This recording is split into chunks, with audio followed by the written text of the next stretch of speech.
Welcome back. It is day 6. Let's start off with the rules. Rule the first. No claws may dive inside the sack. Who knows if he shall ever come back? Rule the second. Should Yuletide not go right to plan, who draws the note becomes the man. Rule the third. If Claus should shirk a decagon, the magic in the sack is done. Oh my goodness. So, this leads to the first question. Question number 1 is because of rule number 1. No claws. Okay? Now, the reason I asked this question is because the end of the chapter. Because the end of the chapter, it says, her DNA was undergoing fundamental change. The imprinting had baked the polar magic into Juniper's very bones and created a brand new being. In effect, Juniper Victoria Lane had potentially become the world's first non-Claus Santa. Non-Claus. Does that mean she can go into the bag? If the bag's a portal, what does that do for her? Because she's become a new being. It means that she's not human anymore entirely. And also means that, I guess, really technically she wasn't fully human in the beginning. Now, I have many more reasons to come to this conclusion. We have that abnormally really good eyesight thing. Remember I had that yesterday? So that led me to a little, she's a little different than a normal human. Though I did compare it to some normal human attributes. In this case, it was still a little nudging. And then this imprinting with the reindeer. She's imprinting with a reindeer. That means something big. Now, that leads me to the fairy folk and them leaving the surface world. Okay, page 77. Well, let's see where that is. 77. They're half and half humans for an alliance. Okay, so the sack was by far the most magical manufactured item on the planet. Okay, we've got elfin warlocks could bend elements to their will. Then the fairy people had decided to leave the surface world for good, but they left the sack, and then whoever wielded the sack, being half human, half fairy, would be the symbol of many alliances between the humans and the fairies. So the humans and the fairies do not live in the same world.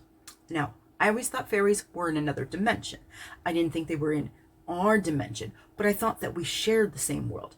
Now, maybe in the book, maybe worlds and dimensions are the same thing. I don't know. We're going to find out as we continue on. But I thought that was interesting. I figured that they could just pop in and out as they chose. Like, those naughty leprechauns like to do. And they could just, appear and disappear. But maybe there's more to what the fairy folk, including elves, can do. And obviously leprechauns. And who knows what else? There's fairy folk. So there's quite a few more. But this also has a lot of questions. I've got a lot of tangled thoughts.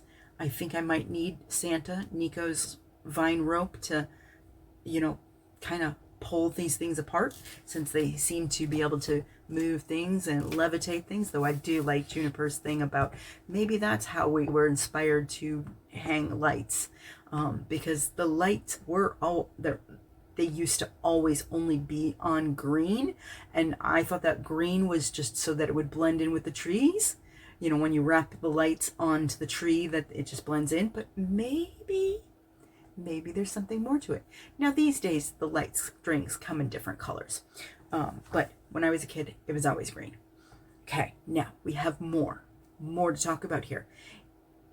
Half fairy, half human, and claws. So, and symbol. So, is he the symbol of the half human, half fairy? And that means that his mom is a fairy and his dad is human? And wait a minute.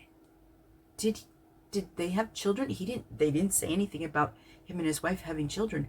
Oh, so is there no longer a clause to take over? I mean, obviously we know that now Juniper Victoria Lane is the non-Claus Santa because she imprinted with a reindeer.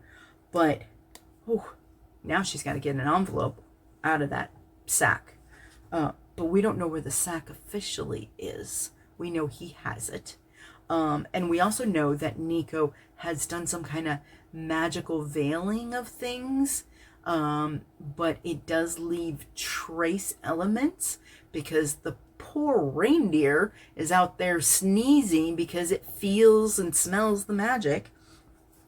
Which then also leads to the reindeer's name, which brings me into more word fun. Okay, I'm sure it's not fun for you, but infuriating might fit how you feel about some of the language in the story because there was a lot of tough words in this chapter with that being said in there twice. 2 tenses, infuriation and infuriated. I used infuriating. Pheromones and those cats, that's it's a smell, but it's not significantly, it's not something you notice, but these pheromones, but it's a smell that you put off. The pictographs on Santa's sack, I did not imagine that there's basically hieroglyphs on there. And Nico has a tattoo.